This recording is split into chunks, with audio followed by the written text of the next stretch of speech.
Doctor तेज कुमार शर्मा जी, जयपुर से। राधे राधे महाराज जी। महाराज जी, मैं खुद एक कॉरपोरेट जी महाराज जी मैं खुद एक कॉरपोरेट हॉस्पिटल में सीईओ हूँ महाराज जी। बट मेरे को एक थोड़ा सा एक डाउट है महाराज जी। बच्चे अध्यात्म में अच्छा कर रहे हैं, कभी लगता है उन्हें इसी ओर जाना चाहिए, फिर कभी असुरक्षा होने लगती है। बेटी अध्यात्म गायन करती है पर आगे नहीं बढ़ पाती। पूरा परिवार कोई आगे का आध्यात्मिक रास्ता नहीं खोज पा रहा। अध्यात्म को, कॉर्पोरेट लाइफ को और बच्चों का भविष्य कैसे सुनिश्चित करें? आज हम स्कूल के बच्चे खड़े थे तो बच्चों को दुलार करते हैं। जैसे स्कूल के बच्चे आए ना, एक शब्दावली जरूर बोलते हैं उनसे। जैसे छोटे बच्चे कुछ उपदेश करते हैं, 2 लाइन बोला था, उसी में पूरा अध्यात्म है। छोटे बच्चों को या विद्यार्थियों को सबसे पहले ब्रह्मचर्य पर दृष्टि देनी चाहिए। सबसे पहले अगर ब्रह्मचर्य सुरक्षित है तो स्मृति, शरीर बल, सब बल जागृत हो जाएंगे। ब्रह्मचर्य पर अपने बच्चों को शिक्षा देनी चाहिए, बिल्कुल मित्रवत बैठाल कर उनको शिक्षा। बच्चों को कहा कि तुम अपने ब्रह्मचर्य पर ध्यान देना। जो बच्चा तुम्हें गंदी बात सिखाए वो तुम्हारे लिए बहुत दुश्मन की तरीके, ऐसे बच्चों का संग न करना। कोई गंदी बात मोबाइल से न देखना। और नाम जप के लिए हम उनसे कहा, अगर 10 मिनट राधा राधा बोलोगे, 10 मिनट, तो तुम देख लेना तुम्हारी पढ़ाई में उन्नति होने लगेगी। थोड़े शब्दों से बोल। तो अध्यात्म को समझने के लिए पहले नींव डालो बच्चों में। कोई, हमने उनसे कहा बड़े होकर कोई नशा मत करना, छोटे छोटे बच्चे, कोई नशा मत करना, ये गंदी बातें जो गर्लफ्रेंड बॉयफ्रेंड ये सब नहीं, ये नहीं। ये व्यभिचार प्रवृत्ति जो छोटे बच्चों में आ गई, ये बहुत हानिकारक है। तो अध्यात्म के लिए नाम जप अत्यंत अनिवार्य है। तो जैसे उनका पढ़ना भी अध्यात्म में अनिवार्य है। जो आधुनिक पढ़ाई है, ये अगर हम काखा गाघा ना पढ़े होते तो हम शास्त्र की बातें न सुना सकते थे। प्रणाम है उन गुरुदेव के जिन्होंने काखा गाघा सिखाया, जिन्होंने बड़ा की मात्रा, छोटी की मात्रा, ये सब सिखाया ना। आज वही काम आया ना शास्त्रों के। तो आधुनिक पढ़ाई व्यर्थ नहीं है, आधुनिक पढ़ाई जरूरी है। तो बच्चों को जो आधुनिक पढ़ाई है वो उनकी पूजा है। जैसे अर्जुन छात्र धर्म से युक्त है तो भगवान कहते युद्ध तुम्हारी पूजा है। तो बच्चों की पढ़ाई उनकी पूजा है, और उस पूजा को पूर्ण करने के लिए 10-15 मिनट माता पिता को चाहिए कि उन्हें नाम कीर्तन या नाम जप में लगावें। महाराज बहुत अच्छा गाती है और सब कुछ करती है और भटक जाती।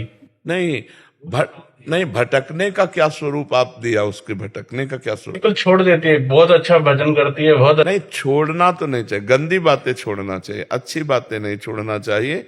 हम अपना एक समय बांधे। देखो, हम ये नहीं कहते कि बच्चे मनोरंजन करें ही ना, नहीं। कोई अच्छा धार्मिक सीरियल जो आपके साथ बैठ के देखा जा सकता है वो दिखाओ। ऐसे मोबाइल बच्चों को जो बड़े बड़े मिल गए हैं, स्मार्ट मोबाइल, और इधर उधर सर्च करने लगे तो बच्चों की बड़ी दुर्दशा हो रही है। आपको तो शायद नहीं पता हो, हमें तो प्रायः ऐसी घटना हमारे पास आती रहती बच्चों की, कि मतलब बड़ी दुर्दशा। एक मन अन्न जब हमारे उदर में जाएगा, एक मन अन्न 40 किलो, तब एक बार संतान उत्पत्ति करने योग्य वीर्य तैयार होता है। 40 किलो पौष्टिक अन्न पाने पर एक बार संतान उत्पन्न करने की क्षमता वाला सप्तम धातु प्रकट होता है। अब जो रोज 2 बार 3 बार इसको बच्चे छीण कर रहे हैं, उनको तो पता नहीं, तो अपनी जीवनी शक्ति, स्मृति सब नष्ट कर रहे हैं।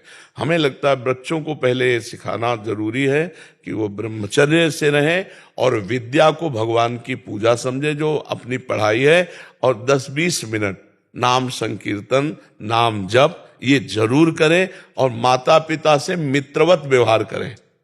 जैसे अपने दोस्त को हम हर बात बता देते हैं, ऐसे हम अपने माता पिता, और माता पिता को चाहिए कि बच्चे के ऊपर शासन प्यार वाला करे। अगर तुमसे कोई गलती हो जाए ना तो हम आगे खड़े हो जाएंगे।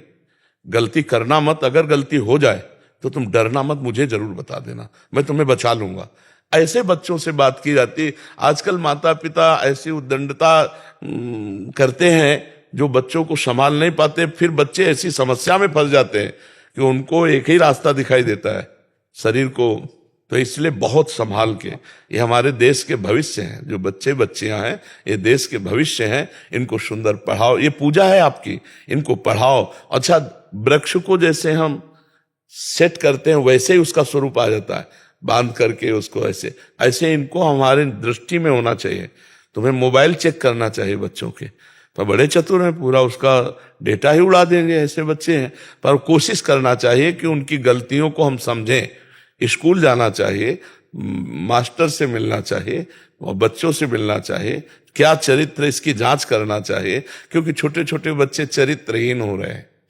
अगर चरित्रहीन हो गए तो फिर आगे क्या उन्नति करेंगे। तो इसलिए हमारी सबसे प्रार्थना है बच्चों से भी कि आप अच्छे चरित्र वाले बने, और माता पिता को प्रार्थना है कि बच्चों से मित्रवत व्यवहार किया जाए।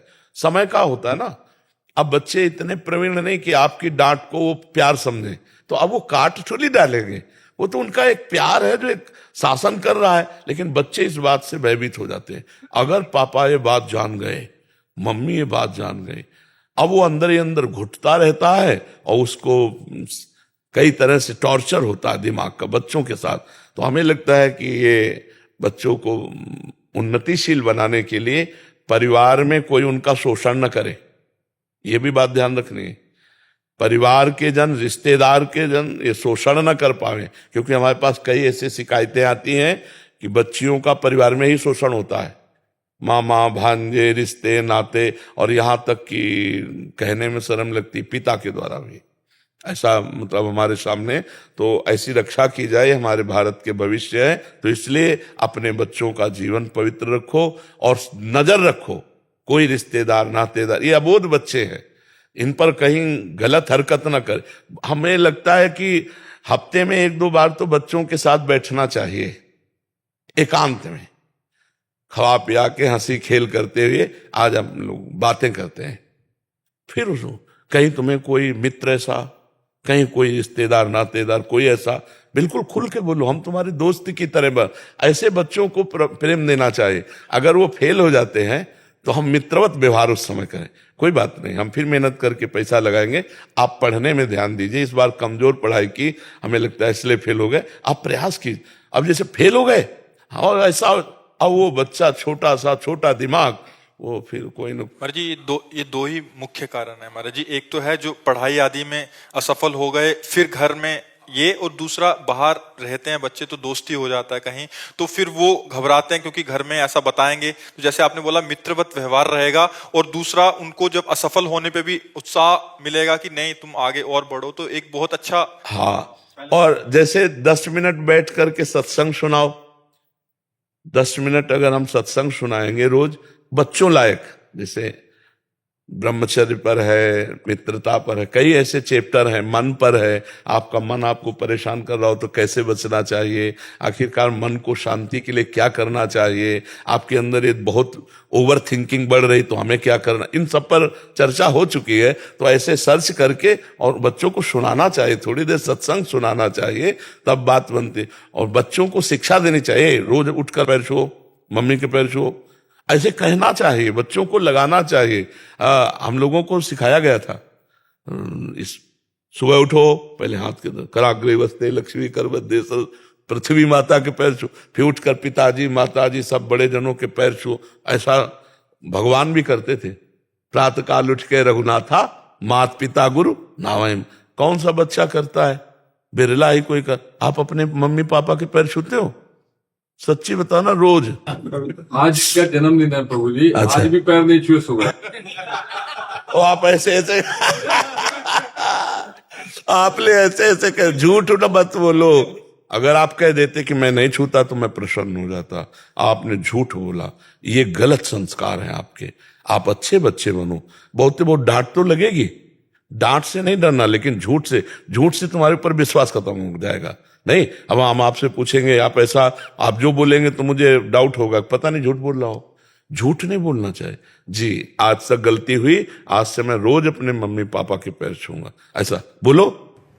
रोज अपने मम्मी पापा के पैर छूंगा। हाँ, बहुत सुंदर, इससे बहुत अच्छे आशीर्वाद मिलते हैं मम्मी पापा के। ठीक है, महाराज जी अगर कम शब्दों में बच्चों के लिए, क्योंकि माता पिता महाराज जी बच्चों को कहते हैं तो बच्चे आजकल ऐसे माहौल में रहते हैं कि वो सुनना ही पसंद नहीं करते कि ये तो समझ नहीं पा रहे कि जो हम, तो महाराज जी बच्चों के लिए कि वो उनकी दिनचर्या क्या हो, मतलब जैसे आप बता रहे हैं। हाँ, बच्चों की दिनचर्या में क्या है कि पहले तो उनको समय से उठाना चाहिए, सूर्य उदय के पहले उठाना चाहिए, क्योंकि जब सूर्य भगवान उदय होते हैं तो बुद्धि, श्री, यश ये सब नष्ट कर देते हैं। जो शयन करता है उसकी आयु भी नष्ट होती है, श्री कांति भी नष्ट होती है और स्मृति भी नष्ट होती है, बुद्धि भी नष्ट होती है। सुबह जब उठ करके सूर्य भगवान को नमस्कार किया जाता है और गायत्री मंत्र उच्चारण किया जाता है तो उसमें यही है कि मेरी बुद्धि को सत्य की तरफ प्रचोदयात, प्रेरित करो।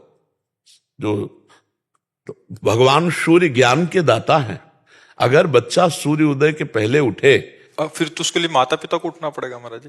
हाँ, पर आज की दिन आज की दिनचर्या है 2-3 बजे सोना और 11 बजे उठना, तो हमारा तो कोई मेल ही जोल नहीं पाता है।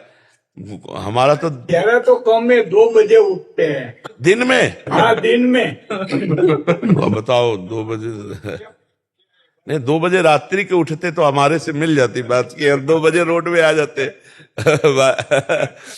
अब कैसे हम दिनचर्या बताएं जब प्रातः की दिनचर्या ही नहीं बन पाएगी। हाँ, तो जैसे अब ये दिनचर्या करके और बच्चों को तांबे के पात्र में रखा हुआ जल अगर पिलाया जाए, वज्रासन में बैठकर पिए, थोड़ा टहलो, सौंच जाओ, स्नान करो, 10 मिनट व्यायाम करो और इसके बाद अपनी पढ़ाई पे लगो। तांबे के जो पात्र में रात भर जल रखा रहा है उसमें पावर होता है, बौद्धिक शक्ति और पेट साफ करने का पवित्र जल होता है। अगर उसको गर्म कर लेते हैं तो पेट के लिए और लाभदायक होगा। थोड़ा हम गर्म करके उस जल को लेकर शौच करके, स्नान करके व्यायाम करें और व्यायाम करके पढ़ाई करें, और हम उस पढ़ाई के समय ये भाव करें ये हमारे भगवान की पूजा है। क्योंकि बच्चों को ज्यादा पूजा पाठ में, पढ़ाई में लगाओ, पढ़ाई करे, और इसके बाद जब बाल भोग पाने का समय तो 10 मिनट राधा नाम कीर्तन करो और वो बाल भोग पाओ। 10 मिनट नाम के बाल भोग और फिर अपने स्कूल जाओ। मोबाइल आदि दे तो उनकी सावधानी रखे, और शाम के शयन करते समय बच्चे को चाहिए 10 मिनट भगवान नाम स्मरण करते हुए ये देखे कि हमसे आज कौन सी गलती हुई, और वो उस गलती को बार बार सोचे कि आगे से गलती नहीं होगी। अगर वो नहीं समझ में आ रहा तो अपनी गलती माता पिता से बतावे, तो माता पिता उसको समझावे। पर बात यहाँ यही फंसती है कि माता पिता नहीं सुधार पे चल रहे, नहीं भजन कर रहे, ना अध्यात्म को समझ रहे, ना दिनचर्या। अब जैसे बच्चा है और वो गर्भ में है और फिर सहवास करते हैं, फिर मैथुन करते हैं, तो उस बच्चे के ऊपर ऐसे काम के संस्कार जागृत होंगे कि वो जन्मई से कामांध होगा, आप ये समझ लो। और उसके ऊपर बहुत खूब प्रभाव पड़ता है। जिस दिन से गर्भ हो जाए उस दिन से माता पिता को ब्रह्मचर्य रहना है। कौन माता पिता ब्रह्मचारी रहने, मतलब गर्भ की जो संस्कार प्रवृत्तियां हैं वो देने के लिए पहला लक्षण होता है। जब उस दिन माता को पता चल गया अब गर्भ हो गया तो अब सहवास बंद, जब तक बालक का प्रादुर्भाव नहीं होगा, और फिर शब्द तो उस तब तक ब्रह्मचर्य। अब इतनी क्षमता माता पिता में रह नहीं गई। माता पिता भागवतिक चिंतन करें, भागवतिक पवित्र भोजन बनाएं, भगवान को भोग लगाए, बच्चों को पढ़ाएं, तो उनसे उनकी बुद्धि शुद्ध हो। अब ये सब होता होगा किन्हीं किन्हीं घरों में, लेकिन सब घरों में तो ऐसा नहीं होता होगा। पर ये जो प्रथा चली 11 बजे, 12 बजे, 1 बजे तक सोने की दिन की, ये बिल्कुल बुद्धि को भ्रष्ट कर देगी। सूर्य भगवान के उदय होते जो आदर नहीं करता भगवान सूर्य का, तो कम से कम उठ जाए, इतना आदर कर ले कि सैया छोड़ दे। मान लो ना अर्घ दे, ना संध्या करे, उसकी बुद्धि नहीं काम कर रही, पर इतना तो कर दे। अब बताओ, जब आप कहते हो कि 2-2 बजे दिन तक लोग सोते हैं। हाँ, एक यहाँ भगत जी आए थे, उन्होंने कहा 11 बजे के पहले तो मिल ही नहीं सकते, क्योंकि 11 बजे तो हम सो के उठते हैं, और यहाँ 11 बजे हमारी सारी दिनचर्या समाप्त हो जाती है 12 बजे रात्र से। और सबसे बड़ी बच्चों के लिए दिनचर्या ये है कि वो कभी भी गंदे बच्चों का संग ना करें, मोबाइल से गंदी बातें ना देखें, गंदी कोई क्रिया ना करें, तो लड़कते पड़कते वो भगवान की तरफ, अध्यात्म की तरफ चल सकते हैं। लेकिन गंदे आचरण करेंगे फिर। विमल कौशिक जी, दिल्ली। राधे राधे महाराज जी। राधे राधे महाराज जी।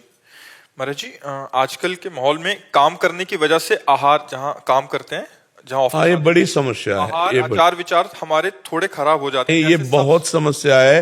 सबके लिए समस्या है, क्योंकि प्रायः कोई नौकरी करता है, कोई व्यापार करता है विभिन्न प्रकार से, तो देश विदेश जाना होता है, प्रदेश दूसरे प्रदेश जाना होता है, और होटलों में ही उदर पोषण करना होता है, तो बड़ी अपवित्रता का साम्राज्य होता है।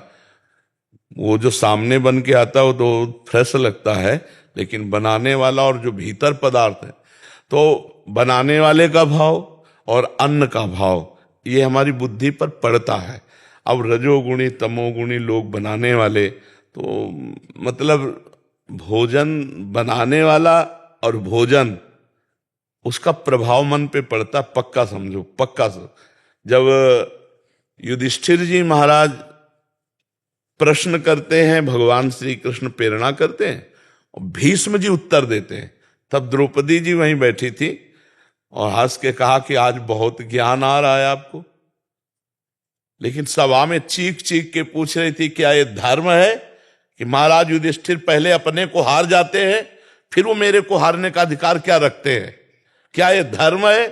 तब उस समय आप क्यों नहीं बोले थे? तो उनका पापी दुर्योधन का अन्न पाए थे, इसलिए बोल नहीं पाए।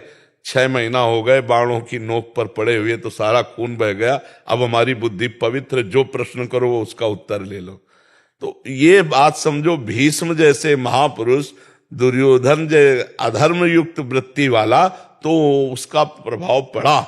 तो हमें भोजन पर तो बड़ी समस्या है, कि बहुत समस्या है, बहुत ही समस्या है, क्योंकि व्यापार नौकरी पेशा वाले अब कई कई दिन बाहर रहते हैं, उनको होटलों का ही खाना होता है, पर अब कैसे जिए यही समस्या है, कहा नहीं जा सकता। महाराज जी, इनका एक और आगे है कि ये तो है ही है महाराज जी बड़ी प्रॉब्लम, कि अभी जैसे ऑफिस में रहते हैं तो सारे जन रहते हैं, तो वहाँ खाना पीना उनका अशुद्ध रहता है। उसी के बीच में मैं खाता तो नहीं हूँ, बट बैठना पड़ता है, बट अभी साथ काम करना है तो इसलिए उन्हीं के साथ खाना पड़ता है। तो महाराज जी ऐसे आचार विचार बिल्कुल तो बड़ी समस्या है। अब जैसे आपके मित्र हैं, शराब पीते हैं, मांस खाते हैं, गंदी वस्तुएं पाते हैं, तो फिर आप उनके सामने, तो वो आपका उपहास करेंगे, आपकी अवहेलना करेंगे, उन्हीं के बीच में रहना, उन्हीं पर। ऐसे में अगर भजन कर ले गए तो भगवान की विशेष कृपा है। लंका में विभीषण जी भजन कर ले गए, नहीं कर गए? और स्थिति जिम दसनन मोह जीव विचारी, जैसे 32 दांतों के बीच में जीव, ऐसे विभीषण जी थे।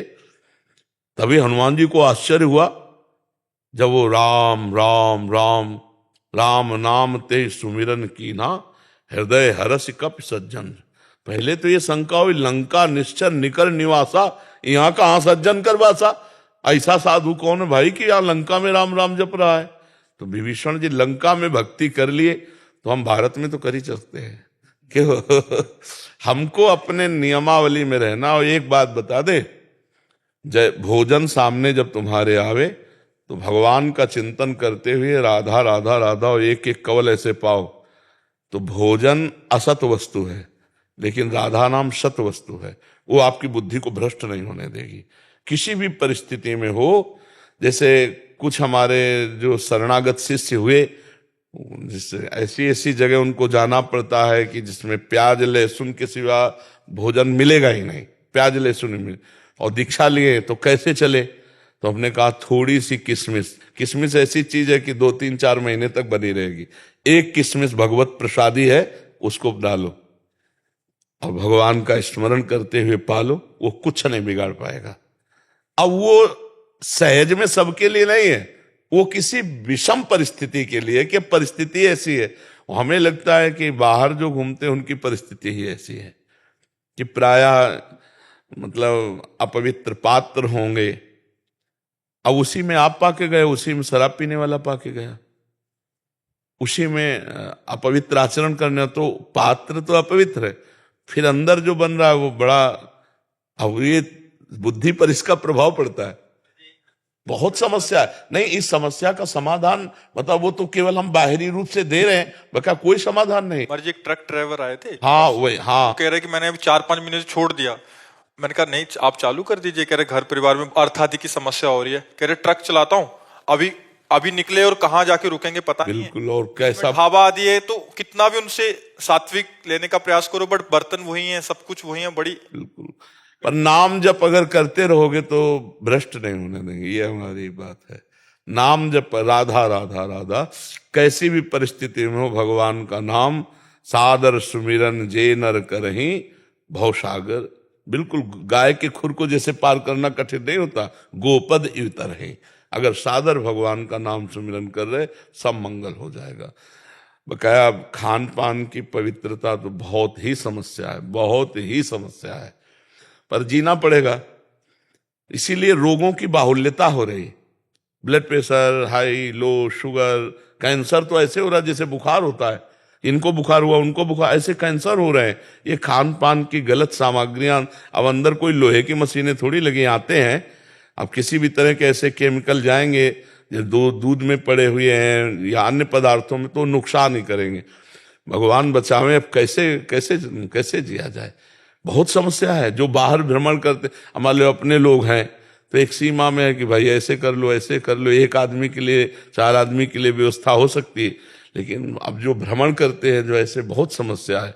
तो इसलिए अपने घर में बनाओ, आटा ले आओ और भगवान को भोग लगाओ, खाओ, तो भाई पवित्रता, नहीं तो बहुत कठिन बच्चा। नाम का सहारा लो, कलयुग केवल नाम आधारा। इसीलिए गोस्वामी जी ने कह दिया केवल, केवल शब्द लगा दिया कि संयम, नियम, व्रत, उपवास, ये सब कलयुग में भगवत प्राप्ति नहीं करा पाएंगे। कलयुग में भगवत प्राप्ति केवल नाम से, कलयुग केवल नाम आधारा, सुमिर सुमिर न उतर ही पहाड़ा। तो बस राधा राधा राधा बच्चा, और जो मिले उसे भगवान को अर्पित करो, भगवान का नाम जप करते हुए पाओ, बुद्धि भ्रष्ट नहीं कर पाएगा, क्योंकि नाम चल रहा है ना। नाम पहारू दिवस निसी, अगर नाम का पहरा है तो हमारी बुद्धि सुरक्षित रहेगी। ठीक है महाराज जी, कभी कभी तो जैसे आपके महापुरुषों के संग में रह रहे हैं तो अभी कली काल का ऐसा प्रभाव नहीं, बट महाराज जी बहुत भयावा लगता है कभी कभी कि बाहर, अरे और आगे, अभी तो आप गुरुजन विराजमान है महाराज जी, आगे चल के महाराज जी कैसे कैसे नहीं है तो भयावह स्थिति,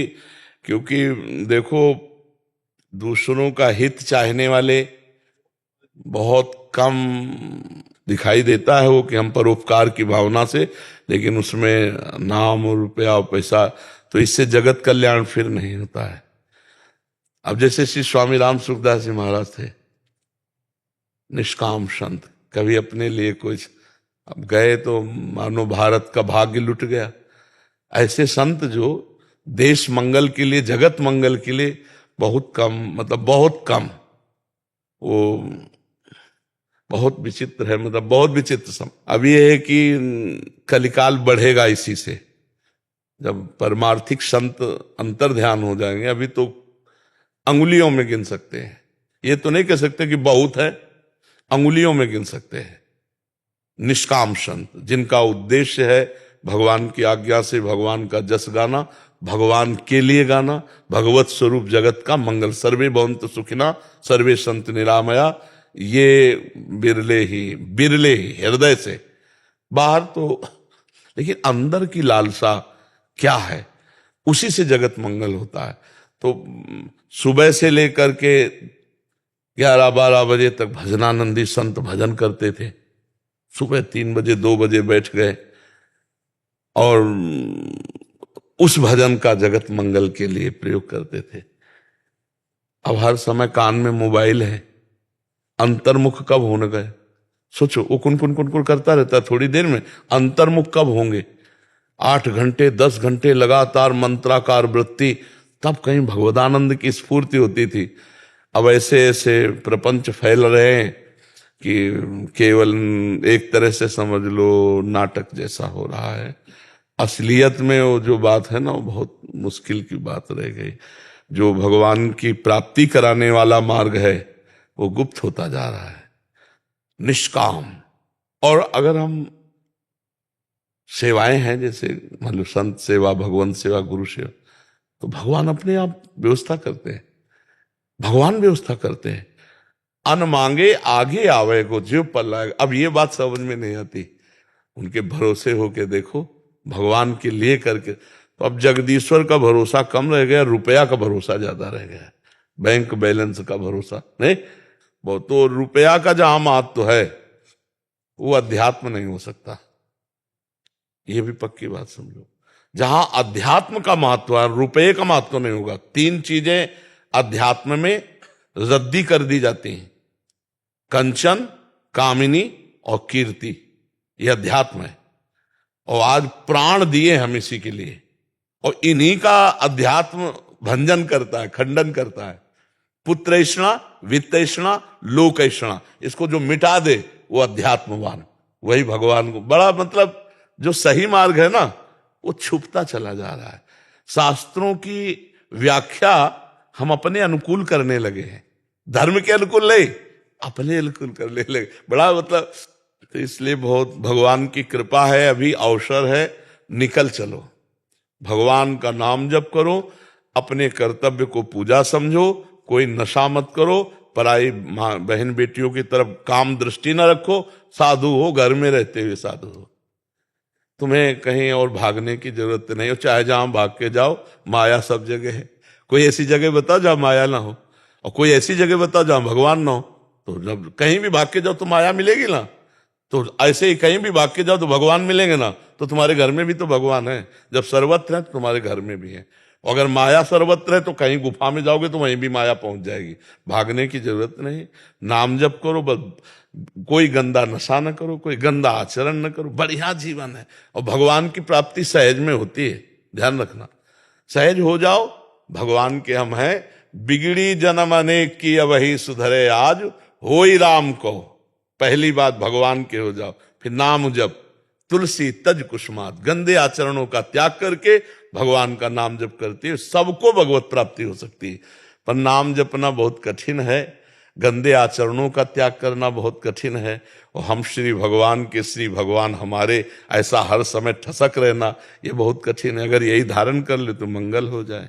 आदित्य जी उत्तराखंड से। राधे राधे। राधे राधे महाराज जी, आपके चरणों में कोटि कोटि प्रणाम। महाराज जी, हम जैसे ही थोड़ा नाम जप संग्रह करते हैं वो संसारिक कर्म करते हुए विषय विकारों के छिद्र से खर्च हो जाता है। महाराज जी हम नाम तो खर्च नहीं होता, किसका है? नाम नहीं खर्च होता, नाम अविनाशी है। वो ऐसा नहीं कि तुम्हारे किसी पाप कर्म से नष्ट हो जाएगा। पाप कर्म अलग डिपार्टमेंट है, और भगवान का त्रिगुणातीत अविनाशी सच्चिदानंद नाम अलग है। उसका आपको दंड मिलेगा जो पाप करोगे, लेकिन ये नाम आपकी उन्नति करेगा, आपको भागवती घसीटेगा भगवान की तरफ, आपकी बुद्धि में चलन पैदा करेगा कि आप गलत कर रहे हैं। अगर और नाम बढ़ा दें तो पाप और पाप की प्रवृत्ति दोनों का नाश करके वो सच्चिदानंद सुख, नाम कभी नष्ट नहीं होता। जैसे भगवान अविनाशी है ना, ऐसे भगवान का नाम अविनाशी है। मानो आप 10 माला नाम जप करते हैं, फिर आपकी मनोवृत्ति गंदे आचरण में जाती है, आप उसे नहीं रोक पा रहे हैं, तो उसका दंड मिलेगा आपको, लेकिन इसका पुरस्कार मिलेगा। और ये नाम अविनाशी आज नहीं, आज अभी से लेकर अनंत काल तक आपको सुख देता रहेगा। नाम में बहुत सामर्थ्य है। अब ये कि जैसे गेहूं आज वो तो आज ये नहीं काट लोगे, उसके लिए 6 महीना फसल तैयार करनी होती है। ऐसे वर्तमान का जपा हुआ नाम वर्तमान में ही काम कर रहा है। जैसे व्यक्ति भूखा हुआ बहुत दिन का हो और एक एक कवल भोजन पावे तो तृप्ति, पुष्टि, क्षुधा निवृत्ति हो रही है, पर उसे पता नहीं चलेगा। उसे पता चलेगा जब कम से कम आधा पेट हो जाए। ऐसे ही हमारा भजन जब कम से कम 12 घंटा होने लगे, तब हमारी समझ में आएगा कि भजन का आनंद क्या है। एक कवल भी अपना काम कर रहा है, ऐसे एक एक नाम जो जप कर रहे हैं तो संसार से निवृत्ति, परमात्मा के स्वरूप का ज्ञान और प्रेम, ये तीनों बराबर बढ़ते हैं। लेकिन पता तब चलेगा जब आधा पेट कम से कम भोजन हो जाए। ऐसे कम से कम आधा समय हमारा भजन में जाने लगे, 12 घंटा उठते बैठते चलते फिरते भगवान का, तब उसको समझ में आएगा।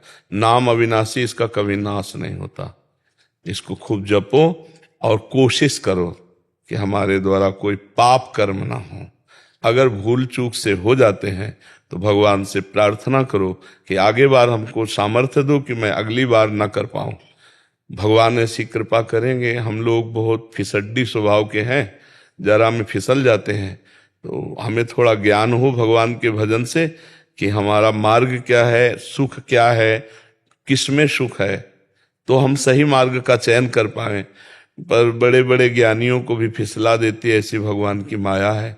चूक हो जाना कोई बड़ी बात नहीं है, चूक सबसे होती है, लेकिन बार बार चूक होना है नहीं। चूक सबसे होती है, लेकिन बार बार चूक होना, फिर वो चूक ना होकर वो अपराध बनता है।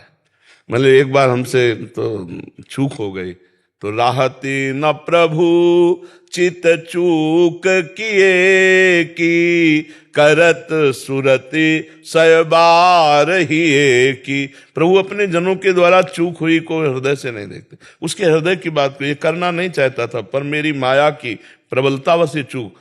लेकिन बार बार को चूक नहीं कहते, बार बार को अपराध कहते हैं। तो हमें लगता है आप कोशिश करो कि जिन गलतियों को आप जानते हो उनकी पुनरावृत्ति ना हो। अगर फिर भी हो जाती है तो निराश और उदास और हताश होने की जरूरत नहीं। ये बहुत बड़ा फिसलन का मार्ग है, तो हम कभी भी फिसल सकते हैं, पर हम कोशिश करें कि ना फिसले। भगवान बल देंगे, भगवान कृपा। बहुत बड़ा फिसलन का मार्ग है। अपने लोग जिंदगी चले ना, तो अपने लोगों को पता है। देखो, तुम्हें भूख लगी, भोजन पा लिया, तो तुम भूख का स्वाद क्या जानो। तुम्हें भूख लगी, भोजन पा लिया, तो तुमने भूख का स्वाद क्या चखा है। तुम्हें काम पीड़ा लगी, भोग कर लिया, तुमने काम की जलन को क्या जाना।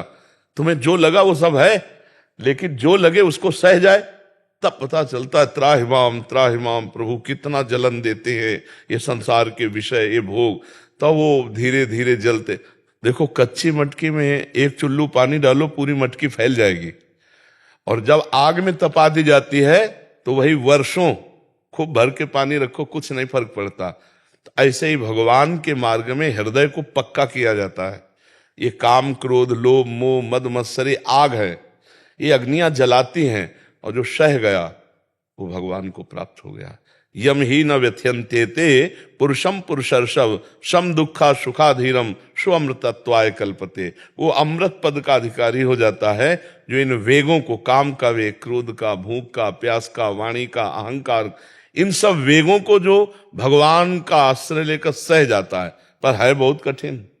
बातें बना लेना बहुत सरल है, लेकिन है बहुत कठिन। अगर इस कठिनता को सह गया तो भगवत प्राप्ति निश्चित हो जाती है। इसलिए पहला विश्वास करो कि आपके द्वारा जपा हुआ नाम आपके बैंक लॉकर में बिल्कुल सुरक्षित रखा है, उसकी हानि नहीं हो सकती। आपके द्वारा जो पाप कर्म हो रहे हैं उनका दंड मिलेगा, और उनका दंड बड़ी सम्मान से मिलेगा। देखो, बड़े आदमी का अगर कोई सबसे बड़ा पदाधिकारी हो और उसके परिवार के सदस्य से गलती हो जाए तो बहुत कुछ उसे सुविधाएं मिलती हैं। ऐसे हम सबसे बड़े प्रभु के हैं। अब अगर हमें गलती भी होगी ना तो हमें बड़ी सुविधाएं मिलेगी। जैसे काशी में एक प्रिया प्रीतम के उपासक रहते थे, वृंदावन के प्रिया प्रीतम। वो कभी विश्वनाथ जी के दर्शन करने नहीं जाते थे।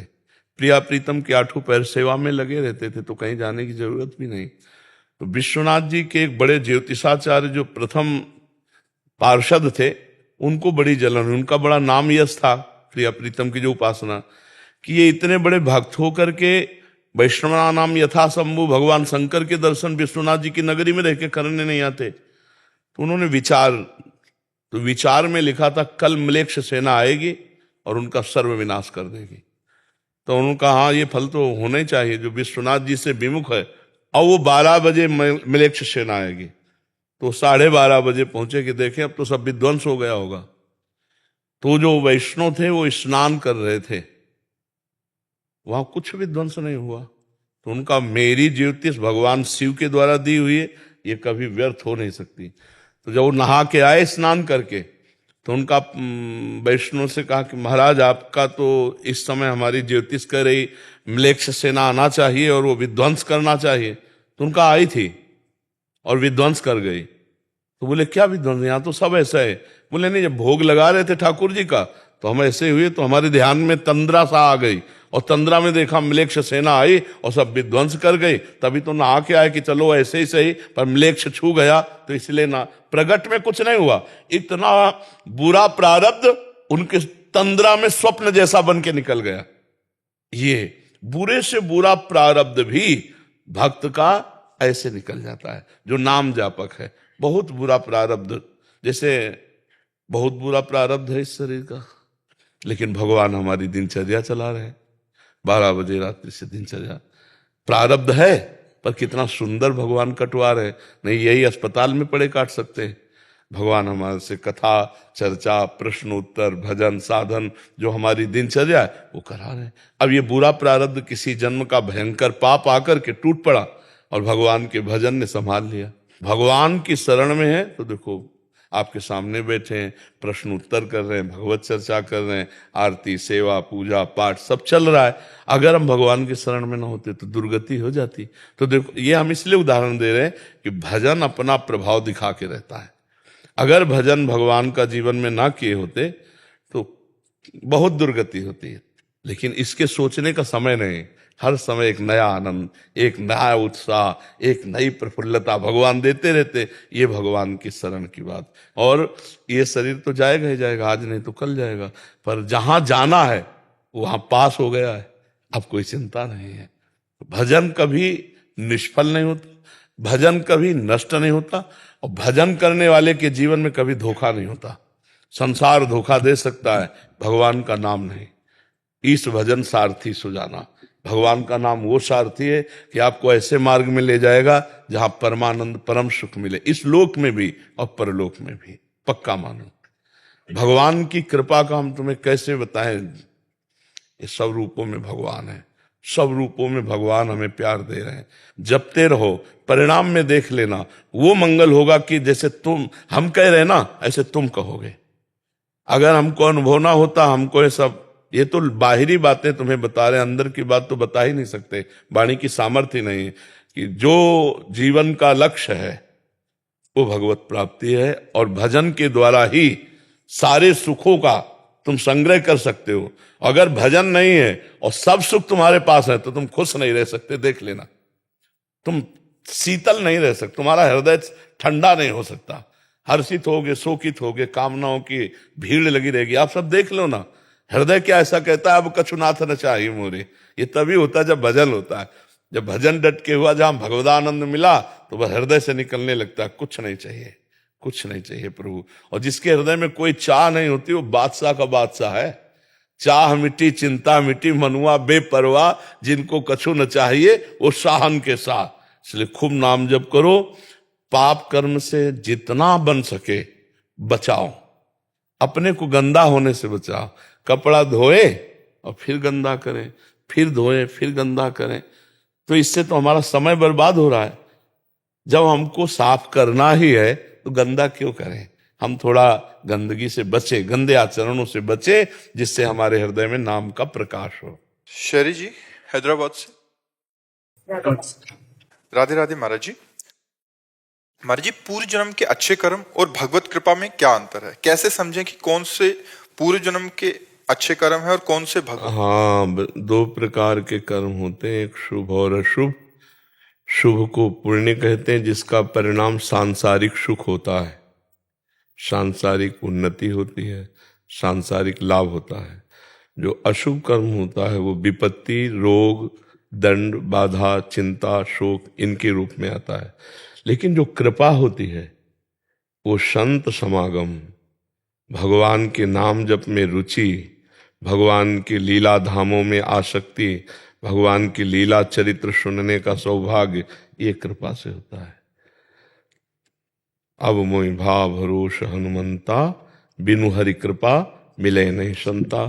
संतों का मिलन भगवान की कृपा। अब धाम आए तो प्रथम यथामति प्रणमो श्री वृंदावन अति रम्य, श्री राधिका कृपा बिनु सबके मन न गम्य। महारानी जी की, प्रिया जी की कृपा के बिना कोई मन से भी नहीं सोच सकता कैसा होगा वृंदावन। अगर वृंदावन आए हो तो मेरी लाडली जी ने अपार कृपा की है। जिनको वृंदा विपिन है, कृपा तिन्हीं की है। कृपा शब्द आता है। अब नाम जब तो हरिवंश कृपा, हरिवंश कहें, हरिवंश कहें, हरिवंश लहें।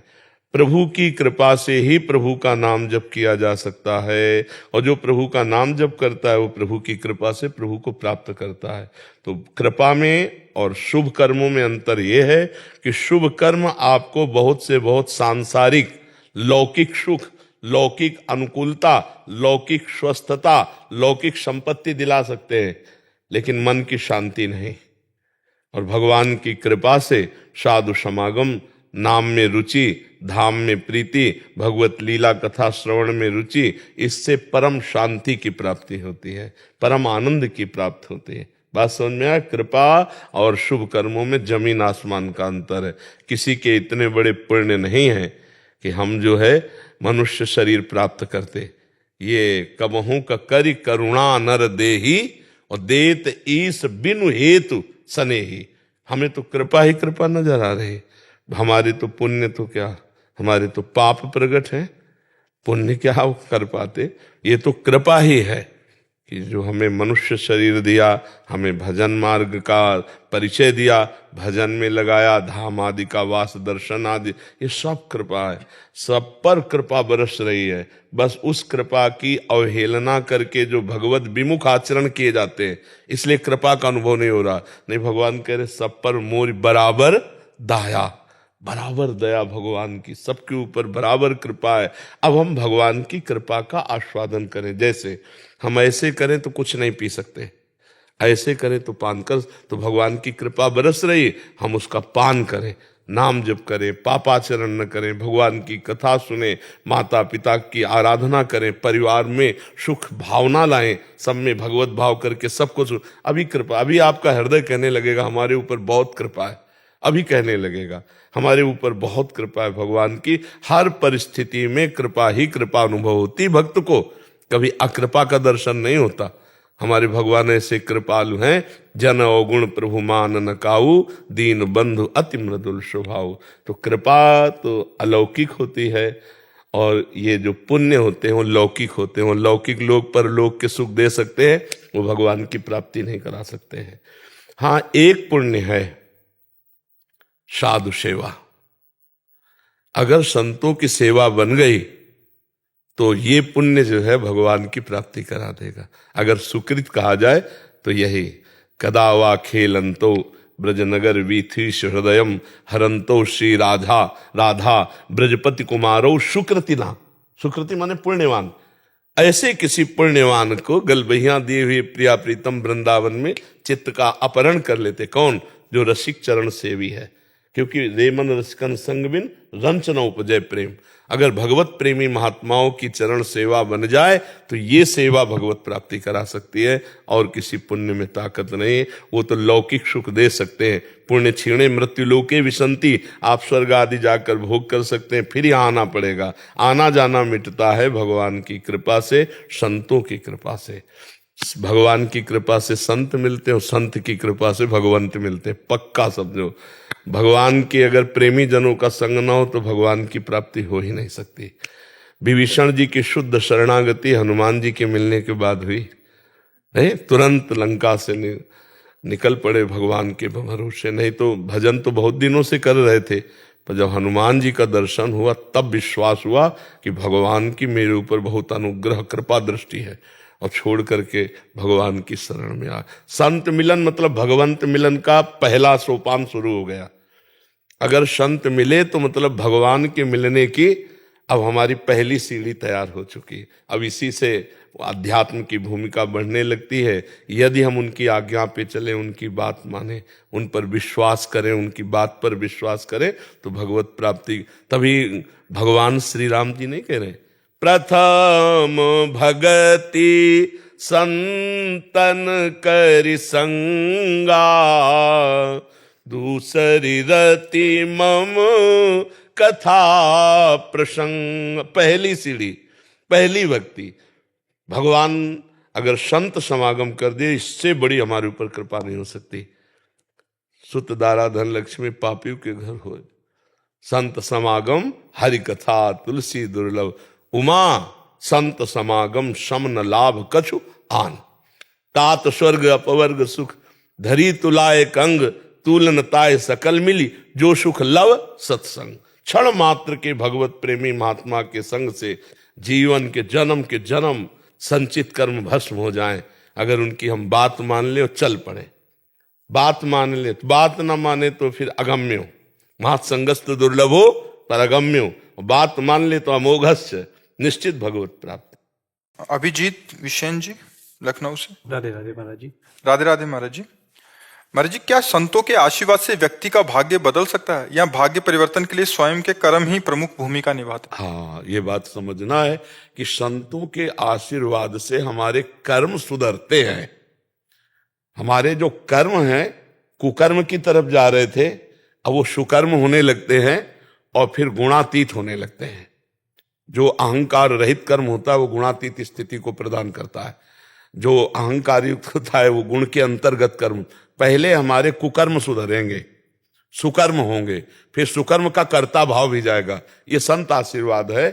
ऐसा हम नहीं मान सकते कि वो तेज निकला जैसे पोस्टर में लेबल आए होते हम। हाँ, ये बातें हमें थोड़ा कम समझ में आती है। जब फूंक मार दिया नहीं नहीं, ये तो हमारी समझ की परे की बात। या फिर प्रश्न किया नहीं, हाँ, ये हमारे समझ की परे की बात है। वो जब भगवान समझा देंगे तो आपको बता देंगे। अभी हमें इतना ही समझ में आया है कि संत संग से हमारी जो कुमति है वो सुमति में बदलती है। हमारे अंदर विवेक जागृत होता है, सत असत का निर्णय होता है, असत का त्याग करके सत में स्थिति होती है।